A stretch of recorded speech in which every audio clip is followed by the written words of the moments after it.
Bismillahirrahmanirrahim. Assalamualaikum warahmatullahi wabarakatuh. Selamat malam para jamaah Majelis Ta'lim Al-Yutubiyah. Bertemu lagi di channel Majelis Ta'lim Al-Yutubiyah. Kita kembali akan membaca kitab Syarah Nurul Dholam, ya, kitab yang dikarang oleh ulama kita yaitu Imam Nawawi Al-Bantani. Masih melanjutkan pembahasan atau pembacaan dari tema sebelumnya.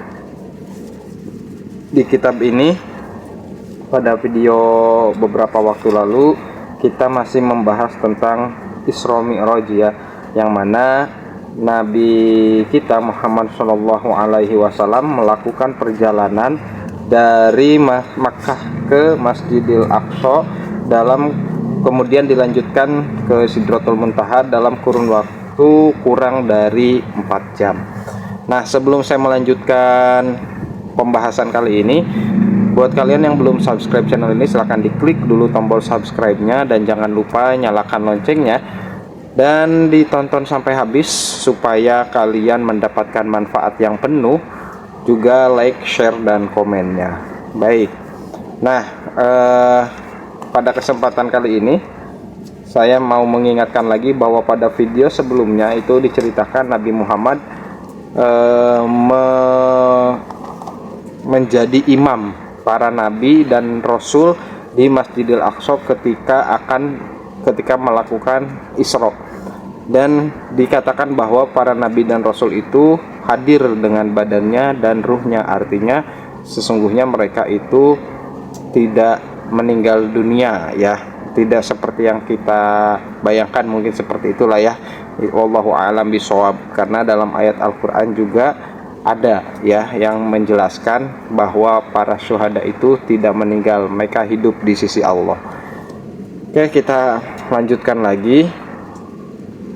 Oke, sekarang kita akan membaca perjalanan Nabi Muhammad ketika menembus langit dunia menuju ke Sidratul Muntaha. Oke, di sini, ya. Wa ba'da an jawaza as-sama as-sabi'ah, dan setelah Nabi Muhammad melintasi langit yang ketujuh, ya. Jadi setelah sholat Nabi Muhammad menuju ke tingkatan-tingkatan langit, ya. Di makalah ini sebenarnya dijelaskan, ya, tapi yang saya menarik adalah setelah langit ketujuh ini. Jadi di setiap tahap langit itu dijelaskan Nabi bertemu dengan Nabi siapa, dari Nabi Adam sampai ke Nabi Isa alaihi salam, ya. Kemudian di langit ke-7 rufi'at lahu Sidratul Muntaha, diangkatlah bagi Nabi Muhammad Sidratul Muntaha, ai kusyifat, ya, lahu, ya, atau dibuka, disingkapkan, ya, lahu anha, ya, disingkapkan kepada Nabi Muhammad itu Sidratul Muntaha itu, ya. Jadi apa di sana apa yang Nabi lihat, di sini dijelaskan faro'aha wa hiya ala hadhir riwayah fis sama'is sabi'ah. Oke. Kemudian Nabi melihat Sidratul Muntaha itu sendiri, wa hiya ala hadhir riwayah fis sama'is sabi'ah. Nah, ini adalah berdasarkan, ya, sebuah riwayat Sidratul Muntaha itu ada di langit ke-7 sama Isabi'ah. Waruya, dan ada juga diriwayatkan annaha fis sama sadisah, sesungguhnya Sidratul Muntaha itu ada di langit yang ke-6. Ya, kemudian Nabi melihat waro'a an-Nil wal Furat, sungai Nil dan Efrat, ya, wasihani wajihani, ya, kedua sungai itu mengalir, ya, dan jelas, tampak jelas. Humma jawazaha ila mustawa, ya, mustawa mungkin, ya. Kemudian Nabi melintasi humma jawazaha ilal mustawa. Kemudian Nabi melintasinya, ya, melintasi sungai tersebut sepertinya, atau langit tersebut, melintasi langit ke-7, ya, untuk ke Al-Mustawa. Mustawa itu di sini wa huwa al makanul ali muttasi', ya. Itu adalah sebuah tempat yang tinggi, yang luas. Wal muradu huna, dan maksudnya di sini mahallun sima'il aqlami, walihada sami'a fihi sautu harokatil aqlam. Al mustawa itu adalah tempat tinggi yang luas, dan di sini adalah tempatnya al qalam, ya. Jadi ada sebuah riwayat yang pernah saya tahu bahwa sebelum menciptakan alam semesta ini, yang diciptakan oleh Allah adalah al qalam, ya.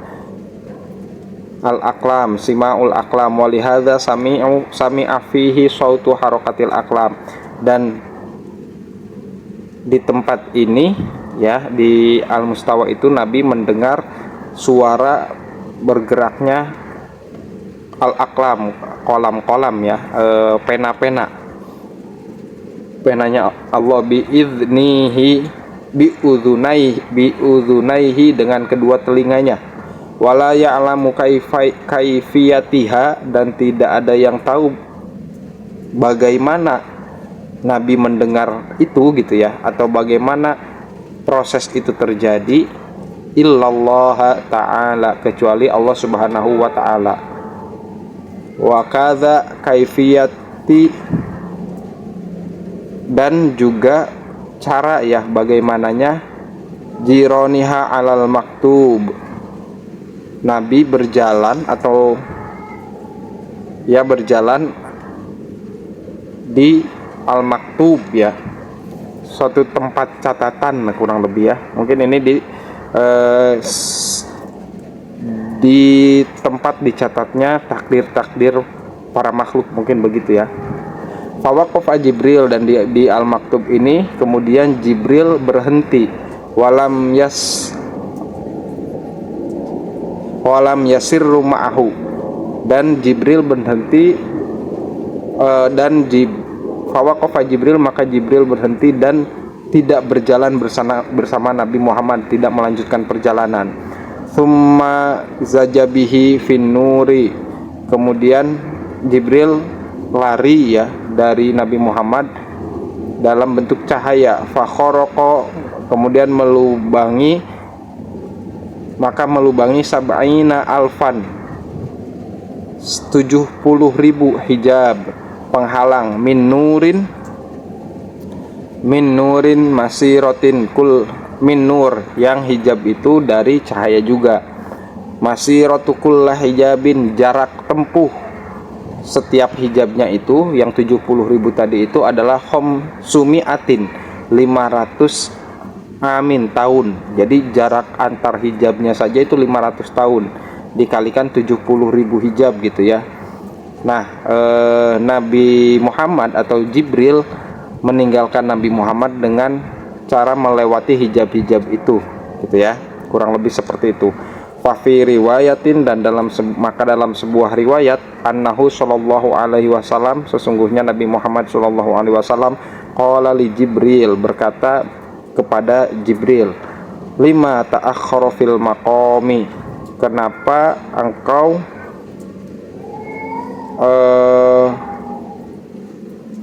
ta'akhur, ini mengakhirkan atau terlambat, ya, artinya fil maqami, di tempat engkau berdiri. Ayat ruku, apakah engkau akan, ayat ruku al khalilu, apakah seorang kekasih akan meninggalkan khalilahu, kekasihnya. Jadi Nabi Muhammad adalah, kalau anak sekarang bilang, bestinya Jibril, gitulah, ya. Jibril itu adalah bestinya Nabi Muhammad. Apakah engkau akan meninggalkan kekasihmu, gitu ya, kurang lebih seperti itu. Faqala lahu Jibril, maka Jibril berkata kepada Nabi Muhammad, hadza maqami, inilah tempatku, makomku. Walau jawaztuhu, walaupun jika aku melintasinya, la'ah rokoni, maka aku akan membakar kepadaku an-nur, cahaya, gitu ya, maka aku akan terbakar, kurang lebih seperti itu. Jadi di al-maktub itu setelah tadi Nabi melintasi langit ketujuh, kemudian ke Al-Mustawa ya, kemudian ke Al-Maktub, Jibril tidak bisa ikut ya, hanya Nabi Muhammad yang bisa masuk ke area sana ya, karena kalau Jibril ikut masuk, kata Jibril, dia akan terbakar. Faqala sallallahu alaihi wasallam, maka Nabi Muhammad sallallahu alaihi wasallam berkata li Jibril untuk kepada Jibril, alaka hajatun inda rabbika, apakah engkau punya keinginan kepada Tuhanmu, punya permintaan gitu ya. Faqala lahu, maka Jibril berkata bagi Nabi Muhammad, salillah, tanyakanlah kepada Allah, ayyadzana anna absato janahi an absuto janahi ala sirati, apakah Allah mengizinkan untuk aku membentangkan sayapku ala sirati, di sirat ya, di jembatan yang menghubungkan ke surga itu, li ummatik, untuk umatmu, hatta tajuzu alaihi, sampai mereka ya, sampai umatmu itu bisa melewatinya, melewati sirat. Waqafa sallallahu alaihi wasallam, waqafa sallallahu ta'ala alaihi wasallam fi maqamil khitab, dan ketika Nabi berhenti atau berdiri ya, di fi maqamil khitab, di tempat berbincang langsung dengan Allah gitu ya, di tempat al-khitab, di tempat bicara. Faqala lahu ta'ala, maka Nabi berkata maka faqala lahu ta'ala, maka Allah Subhanahu wa ta'ala berkata kepada Nabi, aina hajat Jibril ya Muhammad, mana hajat atau keinginan Jibril wahai Muhammad.